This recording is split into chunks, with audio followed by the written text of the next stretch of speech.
Minsan, kailangan nating bumitaw. Be-blessed tuwing Webes, ako po si Father Fiel Pareha. Tara po at magkapit pandasal na tayo.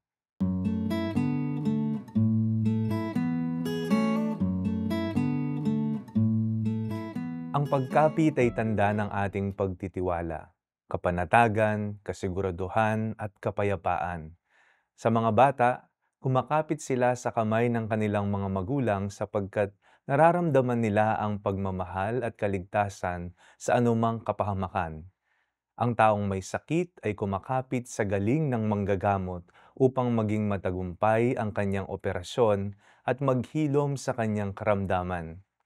Tayo ay kumakapit sa Diyos sapagkat alam natin na Siya ang tanging tutulong sa atin sa gitna ng ating mga pangangailangan.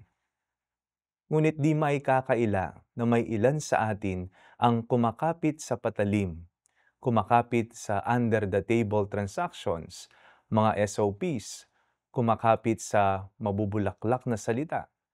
Tiwala sila na di mabubuko ang maling kanilang ginagawa, ngunit alam naman nating nagkakamali sila. Tayo ay inimbitahan ni Jesus na kumapit ng maigpit sa Kanya. Nang makita ni Pedro ang himala ng dakilang huli, siya ay nagpatira pa sa harapan ni Jesus at nagwika, "Panginoon, lumayo ka sa akin sapagkat ako ay isang taong makasalanan."